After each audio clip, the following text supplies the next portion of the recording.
This past weekend was the U16 EHS Mass State qualifier. For the classic race, we ended up using Klister on the kids' skis.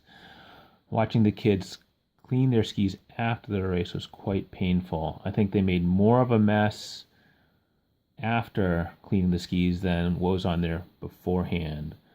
Cleaning Klisters is quite simple. There's just one more step involved when you compare it to removing kick wax or stick wax on your classic skis. So as you can tell, there's still a fair amount of Klister on the ski.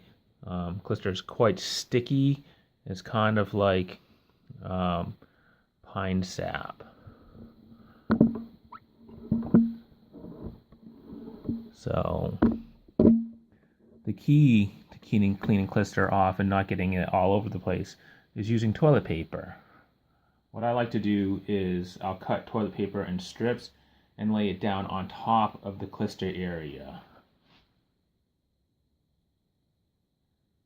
So you just put it down and you press firmly into the layer of Klister. What I'm going to do is demonstrate it using the toilet paper method and the straight scrape method.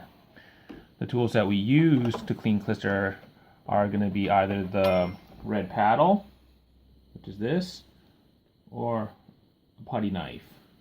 As I said in the previous video, well, I misspoke, but for newer parents out there, I would recommend using the red plastic putty knife that you get in like Swix Klisters, or you can buy the Toco one, which is kind of like a yellow triangle.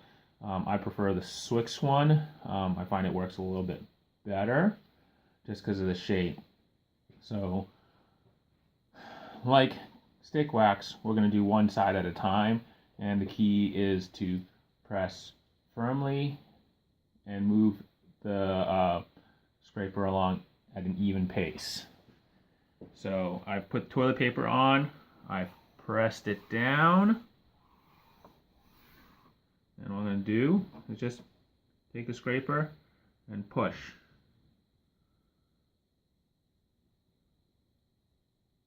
Slow, steady, with even pressure.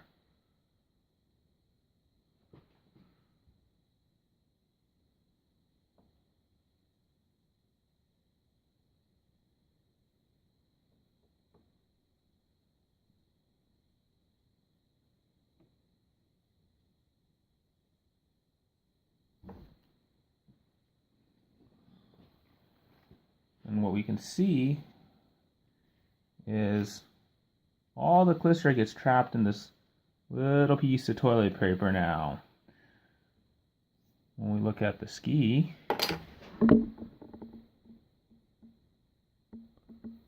that's pretty darn clean. What I'm going to do now is demonstrate a scrape without using toilet paper. Note the sides of the ski. Not much Klister on the sides, and there's not a whole lot in the groove.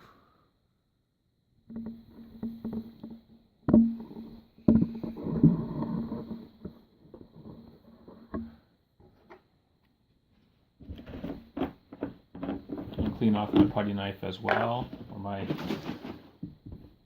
Klister paddle scraper. Alright, so what I'm going to do now, slow, even pressure.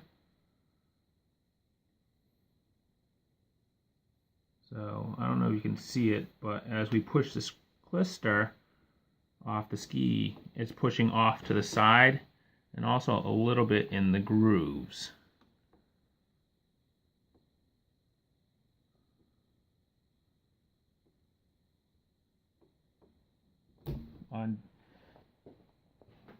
So you can still do it like that. This was actually not that bad. The person who applied the Klister on this ski did a very good job. But usually what happens is that if a person applies too much Klister, it'll fill in the groove here and squeeze off to the side. So you can see right there how it pushed off into the groove a little bit towards the end. but it's actually, this is a very good job for a Klister application. But with the use of toilet paper, it prevents the Klister from going into the groove and going spooging over on the side.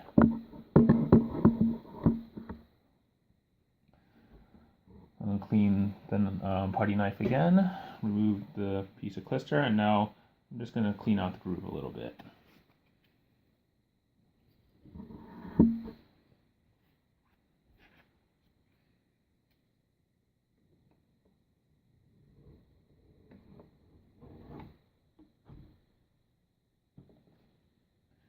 You want to remove as much Klister as possible before taking a solvent to it. What happens is that the solvent softens the Klister, but it also, because it's softer, it spreads the Klister all over the place.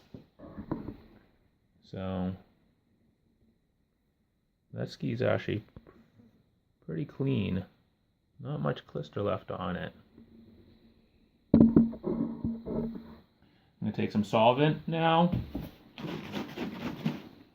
and just wipe down the ski.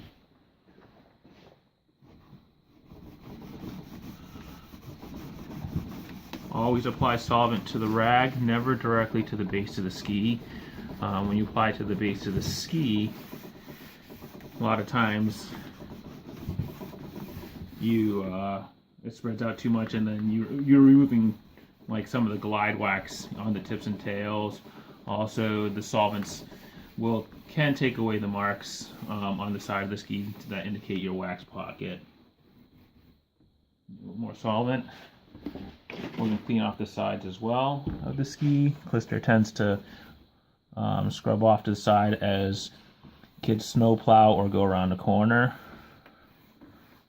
Nothing worse than working on a ski with a sticky sidewall.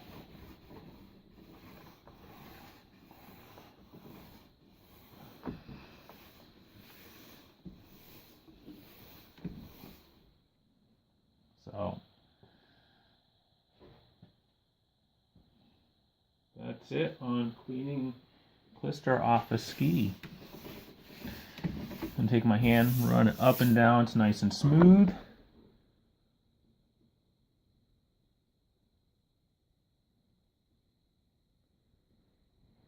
Just a little spot right here, but cleaning off Klister skis is not that scary.